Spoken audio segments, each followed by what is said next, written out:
Hi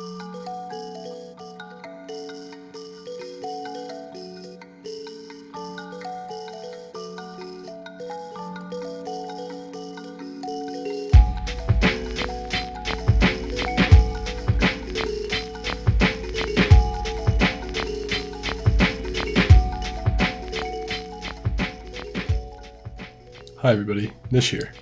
This series will be about demystifying the Pyro, and some of his many interesting mechanics and quirks. Many videos have been made about the subjects that I'm going to be covering on this series. However, I feel like it would be good to have a guide that is more focused around applying these advanced Pyro mechanics in the game. I've always found Pyro to be a very interesting class. There are many things about the class that remain relatively underappreciated and underutilized in my opinion. My goal here is to introduce some nuanced mechanics that the Pyro can utilize in order to make him a more powerful, skillful, and mainly enjoyable class to play. This first episode is dedicated to flames, how they work, and how to take full advantage of their unique properties. Even if you don't play Pyro, this video should be helpful in understanding the Pyro matchup, as well as for avoiding getting comboed by those try-hard Pyro mains. As always, thank you for watching. And please do let me know of any other interesting mechanics you would like to see covered on this channel, or any information I might have missed on this topic, or provided incorrectly.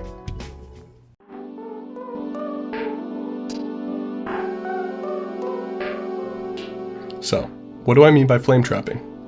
Flame trapping is a technique that can enable Pyros to effectively plant flames such that an enemy will walk through them and ignite, giving the Pyro time to switch weapons and go for crits almost instantly. This technique takes advantage of a few interesting mechanics and properties of flames in TF2. So the main focus on this video will be on flames and how they work, as well as some interesting applications for flames. I'm going to try and provide this information iteratively, starting with flames and then moving on to their properties. Lastly, I will be pairing all these mechanics together to show you how to better utilize flames to trap and to combo targets.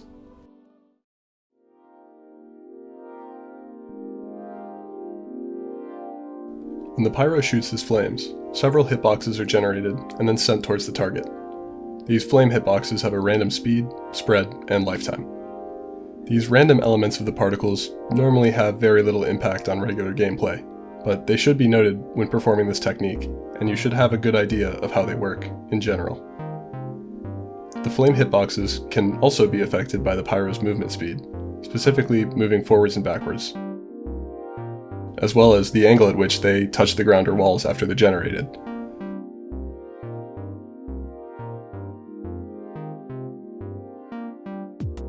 Strafing has little to no effect on the path of flames, but forward and backward movement does.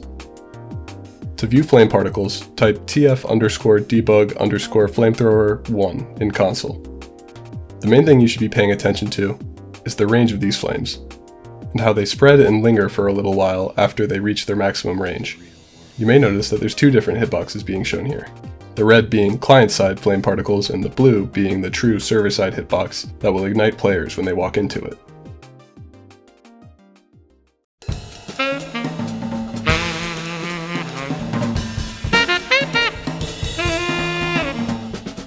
Now, with all that out of the way, let's talk about extending flames, as well as how to optimize burning for better and more consistent combos. This will help you combo all classes, including the Pyro, but I'll save that for last. You can effectively launch a burst of flames just by tapping W and mouse 1 at the same time. This flame extender is incredibly powerful, as it can enable you to burn targets at a moderately safe range. Many players don't expect this, and I think it's by far one of the most important things to know about the Pyro. You can control the range of the flames by aiming at the floor. The lower you aim, the less distance your flames will travel in front of you. If you shoot straight down, your flames will stay exactly at your position where you shot them, so you can effectively trap your current position. This is a really good way to deal with spies or people who are trying to get in your face. This is where the mechanic really starts to get nuanced. Being able to control your flame distance keeps you unpredictable and gives you much more control over your battles. This helps you maximize flame damage, afterburn, and trapping potential, so I really recommend you experiment with modifying your flame range.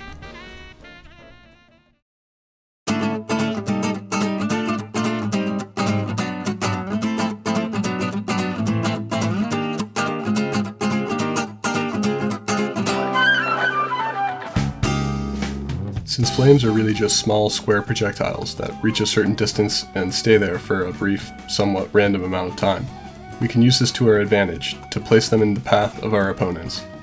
The reason for doing this is for making combos quicker and harder to react to and therefore counter. This is incredibly useful for doing quick burst damage to finish off opponents with low HP, as well as for dealing fuck you damage to enemies that are chasing you down.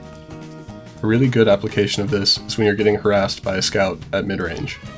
If you predict the scout's movement with a burst of flames and then instantly switch to a flare, you can deal 100 or more damage almost instantly after the scout is ignited. Opponents rarely expect a pyro to deal that much damage so quickly, so if you get really good at this mechanic, it becomes a moderately viable way to deal with mid to low HP classes in 1v1 situations, provided you get the jump on them. Paired with airblasting and other combo tools, it's really quite powerful and fun to use in-game. This mechanic is a skill check, meaning that you'll only really be able to get it down consistently with a lot of practice and good movement. Planting flames is difficult, as it requires you to visualize something separate from what you're actually seeing in the game. But with practice, in my opinion, this makes Combo Pyro a much more viable class to play. Additionally, if you get caught out attempting this, it can be sometimes difficult to recover.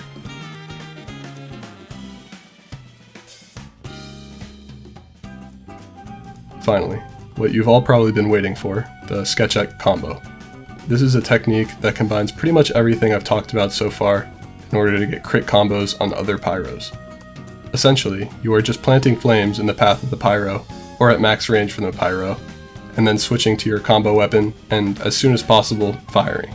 With a little bit of practice, and with this flame knowledge in mind, it really isn't too difficult to pull off, provided you have good timing. The main difficulty in getting this mechanic to work is predicting where the pyro will go, as well as modifying your flame range to make sure that you're hitting your target at max range. This is where prediction and trapping is really important. It really doesn't matter where along the particle path they get hit. As long as they ignite, you can combo them. This is not the case with pyro versus pyro.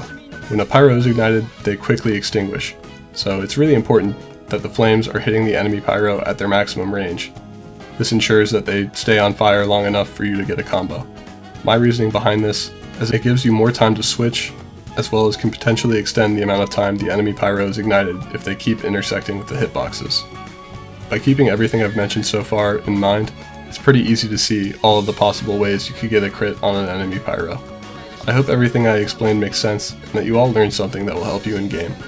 Pyro is a really cool and actually technical class, and I think he's relatively underdeveloped and unrepresented in the game, so I encourage you all to go try to style on pyros and use your new, sick flame tricks. Thanks for watching.